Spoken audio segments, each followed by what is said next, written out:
Welcome to the Deep Dive. Today, we're digging into something maybe a lot of us think we're pretty good at, disconnecting from work when we're on vacation. You know, those days you picture feet up, phone off. Well, maybe not always phone off. The idea is always relaxation, recharging. But the data we've looked at tells a slightly different story. A bit of a paradox, actually. What if trying to stay connected on holiday actually makes things worse afterwards? So our mission for this deep dive, let's explore how common this working vacation thing really is. Why do people do it? And what are the real costs? You know, the hidden impacts on us, our health, even our productivity. What we found, well, it might make you rethink your next trip away. Okay, let's get straight into it then. The core finding, really across the board, it's pretty stark. Almost half of office workers are doing some work while they're supposed to be off on vacation. Yeah, nearly half. That's a lot. It is. It means a huge number of people aren't really switching off at all. Exactly. And what's fascinating is seeing this internationally. There's a recent study, Annalise Danmark for the IDA trade union.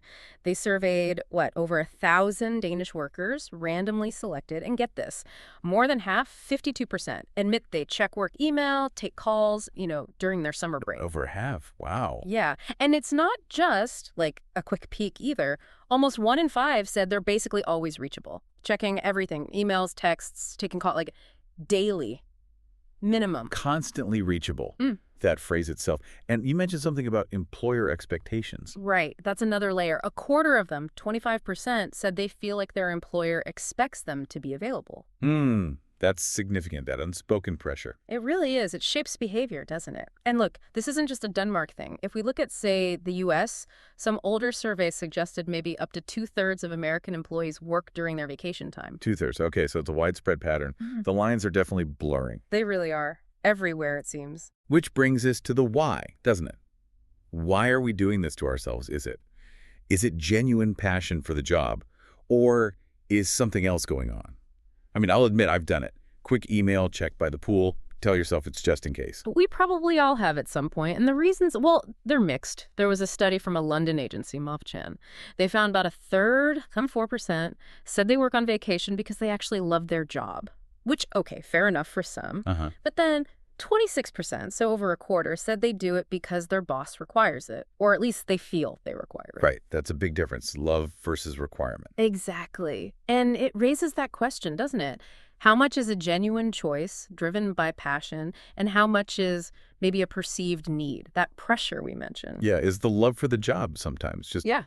A convenient story we tell ourselves, when really it's the company culture that always come in expectation. Yeah, I think that's a really critical point. That line between wanting to check in and feeling like you have to check in, it's become incredibly fuzzy for a lot of people. It leads to this background guilt if you don't check, even if nobody explicitly said you must. Okay, so if loads of us are doing it, and maybe not always because we purely want to, what's the actual downside?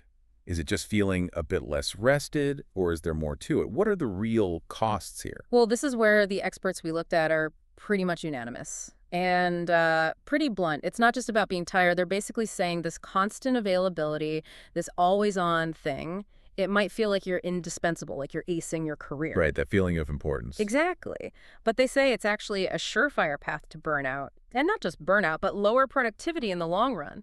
They warn it seriously impacts physical health, mental health, creativity, even how well you make decisions back at work. Your overall performance suffers. So the very thing you think is helping your career might actually be undermining it. Precisely. And there's more data backing this up. Another Danish survey, this one by Opinion for Sampension, it found 1 in 3 Danes rarely take proper time off during their holidays. They just don't fully disconnect. Yeah. Ever. 1 in 3.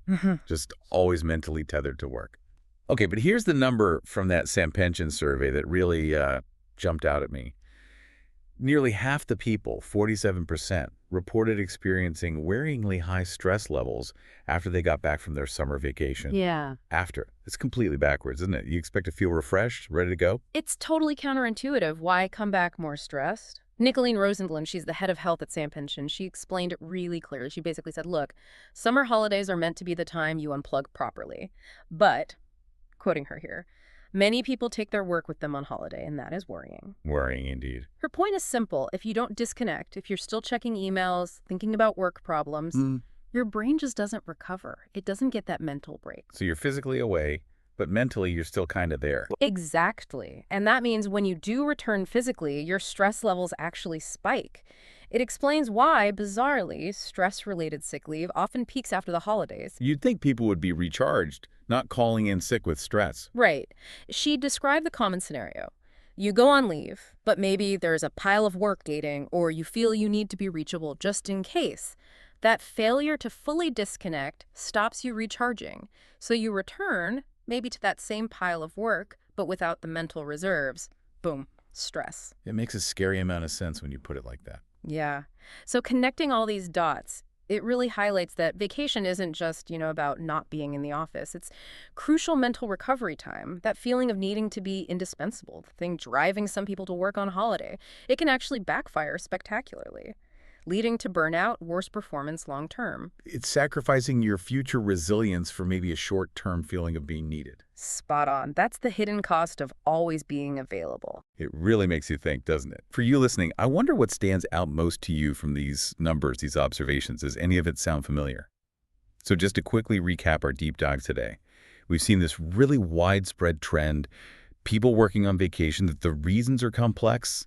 Sometimes it's genuine passion, sometimes it's pressure, spoken or unspoken, but the consequences, they're serious. Burnout, reduced productivity, and that really surprising finding of increased stress after the break. Yeah. Which leaves us with maybe a final thought for you to chew on. Given how connected we all are now, all the time, in our daily lives, how might our everyday digital habits, the constant checking, the notifications, how might the subtle things, even outside of official vacation time, be blurring the lines between work and real mental rest? And how might that be affecting our ability to actually genuinely recharge and, well, thrive?